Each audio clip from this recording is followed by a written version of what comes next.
ಸಾವಿತ್ರಿಬಾಯಿ ಫುಲೆ ಅವರು 1831ರಲ್ಲಿ ಮಹಾರಾಷ್ಟ್ರದ ಒಂದು ಹಳ್ಳಿಯಲ್ಲಿ ಜನಿಸಿ ಈಗ ಅವರದು ಜನ್ಮದಿನಾಚರಣೆಯ ಅಂಗವಾಗಿ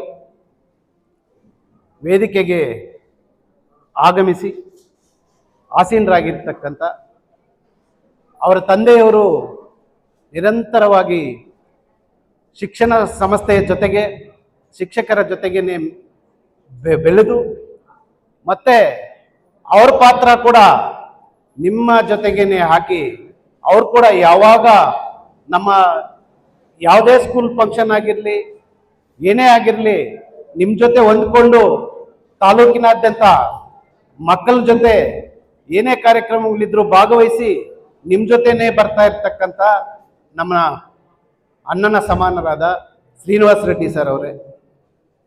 ವೇದಿಕೆಯಲ್ಲಿ ಮತ್ತೋರ್ವ ಸ್ನೇಹಿತರು ಆಸೀನರಾಗಿರ್ತಕ್ಕಂಥ ನಮ್ಮ ಈಗ ತಾನೇ 6 ತಿಂಗಳು ಕೂಡ ಆಗಲಿಲ್ಲ ಚುನಾವಣೆ ಆಗಿ ನೌಕರರ ಅಧ್ಯಕ್ಷರು ಆಗಿರ್ತಕ್ಕಂಥ ಸ್ನೇಹಿತರು ಅರವಿಂದ್ ಸರ್ ಅವರೇ.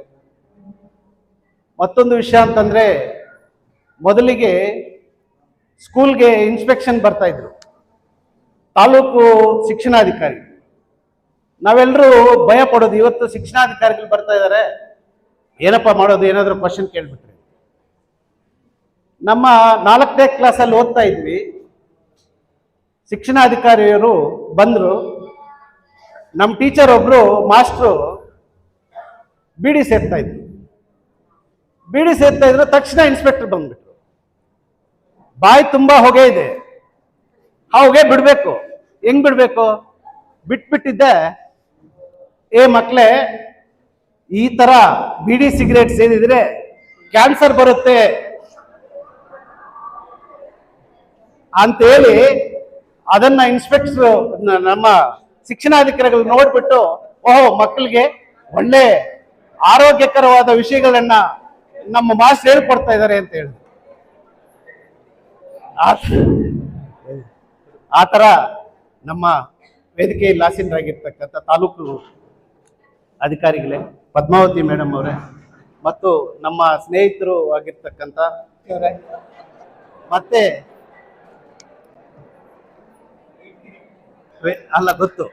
ಮತ್ತೆ ಸ್ನೇಹಿತರಾಗಿರ್ತಕ್ಕಂಥ ವೆಂಕಟಗಿರಿಯಪ್ಪ ಸರ್ ಅವರೇ, ತುಂಬಾ ನೀವು ಲಾಂಗ್ ಭಾಷಣ ತಗೊಂಡ ಸೀನನ್ ಅವ್ರು ನೀವು ನಗಾಡ್ಲಿಲ್ಲ, ಈಗಲಾದ್ರೂ ನಗಾಡಿದ್ರಲ್ಲ. ಮತ್ತೆ ಈಗ ತಾನೇ ಎಲ್ಲರೂ ಸುದೀರ್ಘವಾಗಿ ಆ ತಾಯಿಯ ಬಗ್ಗೆ ಹೇಳಿದ್ದಾರೆ. ಆ ತಾಯಿ ಮಹಿಳೆಯರಿಗೋಸ್ಕರ ಸುಮಾರು ಶಾಲೆಗಳನ್ನು ಸ್ಥಾಪಿಸಿ ಮಹಿಳೆಯರು ಮುಂದೆ ಬರಬೇಕು. ಆಗಿನ ಕಾಲದಲ್ಲಿ ಮಹಿಳೆಯರಿಗೆ ಏನು ಮದುವೆ ಆದ್ಮೇಲೆ 6-7 ಜನ ಮಕ್ಕಳಾದ್ರೆ ಸುಮಾರು 14-15 ವರ್ಷ ಅದೇ ಸರೋಗುತ್ತೆ. ಮನೆಯಿಂದ ಆಚೆ ಬರಕ್ಕೆ ಆಗದಿರೋ ಮಹಿಳೆಯರನ್ನ ಯಾವ ತರ ಈ ಭಾರತ ದೇಶದಲ್ಲಿ ಮಹಿಳೆಯರು ಮುಂದೆ ಬರಬೇಕು ಅಂತ ಹೇಳಿ ಸುಮಾರು ಶಾಲೆಗಳನ್ನು ಸ್ಥಾಪನೆ ಮಾಡಿ ಅವರು ಮತ್ತೆ ಎಲ್ಲರಿಗೂ ಮಹಿಳೆಯರಿಗೆ ವಿದ್ಯಾಭ್ಯಾಸವನ್ನು ಕೊಡಿಸಿ ತುಂಬಾ ಪ್ರೇರಣೆಯಾದರು. ಇದಲ್ಲದೆ ಅವರದೇ ಆದಂತಹ ಸಾಮಾಜಿಕ ಕಾರ್ಯಕ್ರಮಗಳಲ್ಲಿ ಕೂಡ ಭಾಗವಹಿಸಿ ಎಲ್ಲದರಲ್ಲೂ ಕೂಡ ಮಹಿಳೆಯರು ಮೇಲ್ ಬರಬೇಕು ಅಂತ ಹೇಳ್ಬಿಟ್ಟು ಸುಮಾರು ಈ ಭಾರತದಾದ್ಯಂತ ಎಲ್ಲ ಕಡೆನೂ ಅವರು ಚಟುವಟಿಕೆಗಳನ್ನ ಮಾಡ್ತಾ ಇದ್ರು ಆ ತಾಯಿ. ಅದಕ್ಕೋಸ್ಕರನೇ ಈ ಭಾರತದಲ್ಲಿ ನಾವು ನೆನೆಸ್ಕೋಬೇಕು ಅಂತಂದ್ರೆ ಜೂಹಿ ಚಾವ್ಲಾ ಅವ್ರನ್ನ, PT ಉಷಾ ಅವ್ರನ್ನ, ಕಿರಣ್ ಬೇದಿ ಅವ್ರನ್ನ ಈ ತರ ನೆನೆಸ್ಕೊಂಡು ಹೋದ್ರೆ ಮತ್ತೆ ಪ್ರಥಮವಾಗಿ ಮಹಿಳೆಯರು ಪ್ರಧಾನಮಂತ್ರಿ ಆದ್ರು, ರಾಷ್ಟ್ರಪತಿಗಳಾದ್ರು, ಎಷ್ಟೋ ಹುದ್ದೆಗಳಿಗೆ ಪ್ರಥಮ ಮಹಿಳೆಯಾಗಿ ಯಾರ್ಯಾರು ಹೋಗಿರ್ತಾರೋ ಅವರ ಹೆಸರೆಲ್ಲ ಚರಿತ್ರೆಯಲ್ಲಿ ಉಳಿದೋಯ್ತು. ಅದೇ ತರ ನೀವು ಎಲ್ಲ ಉಪಾಧ್ಯಾಯಿನಿಯರಲ್ಲಿ ನಾನು ನಿಮ್ಮಲ್ಲಿ ಮನವಿ ಮಾಡ್ಕೊಳ್ಳೋದೇನಂತಂದ್ರೆ, ಈಗಾಗಲೇ ನಮ್ಮ ಶ್ರೀನಿವಾಸ ರೆಡ್ಡಿ ಸರ್ ಹೇಳ್ತಾ ಇದ್ರು, ಈ ಸಮಾಜ ಎಲ್ಲಿ ಹೋಗ್ತಾ ಇದೆ, ಯಾವ ಚಟುವಟಿಕೆಗಳಲ್ಲಿ ಮಕ್ಕಳು ಬಲಿಯಾಗ್ತಾ ಇದ್ದಾರೆ, ಇದನ್ನೆಲ್ಲ ತಿದ್ದುವ ಶಕ್ತಿ ಯಾರಲ್ಲಾದ್ರೂ ಇದೆ ಅಂತಂದ್ರೆ ನಿಮ್ ಕೈಯಲ್ಲಿ. ಗಿಡವಾಗಿ ಬಗ್ಗದ್ದು ಮರವಾಗಿ ಬಗ್ಗಲ್ಲ. ಯಾಕಂತಂದ್ರೆ ಮಕ್ಕಳಿಗೆ ವಿದ್ಯಾಭ್ಯಾಸ ಕೊಡುವಾಗ 10 ನಿಮಿಷ ನೀವು ಯಾವುದೇ ಕೆಟ್ಟ ಚಟುವಟಿಕೆಗಳಲ್ಲಿ ತೊಡಗಿರಬಾರದು ಮಕ್ಕಳು. ಯಾಕೆಂದ್ರೆ ಮುಂದಿನ ದಿನಗಳಲ್ಲಿ ಆ ಮಕ್ಕಳೇ ಭಾರತವನ್ನು ಕಟ್ಟುವ ಮಕ್ಕಳಾಗ್ತಾರೆ, ಪ್ರಜೆಗಳಾಗ್ತಾರೆ. ಅದಕ್ಕೋಸ್ಕರ ಈಗಲೇ ಈಗ ಯಾವ IAS ಆದ್ರೂ, ಯಾವ ಡಾಕ್ಟರ್ ಆದ್ರೂ, ಯಾವ ಇಂಜಿನಿಯರ್ ಆದ್ರೂ ನಿಮ್ ಕೈಯಿಂದನೇ ಬಂದಿರಬೇಕು, ನಿಮ್ಮ ಆಶೀರ್ವಾದದಿಂದನೇ ಬಂದಿರಬೇಕು. ಇವತ್ತು ಅವ್ರು IAS ಆಗಿರ್ತಾರೆ, ಬಟ್ ಪ್ರಥಮ ಶಿಕ್ಷಣ ಕೊಡುವರು ಯಾರು? ನೀವು. ಅದಕ್ಕೋಸ್ಕರ ಈಗ ಬರುವ ಮಕ್ಕಳು ಹೆಂಗಾಗ್ತಾ ಇದಾರೆ ಅಂದ್ರೆ PUC ಡಿಗ್ರಿಯಲ್ಲಿ ಓದೋರು ಕೆಟ್ಟ ಚಟುವಟಿಕೆಗಳಿಗೆ ಹಾದಿ ಆಗ್ತಾ ಇದ್ದಾರೆ.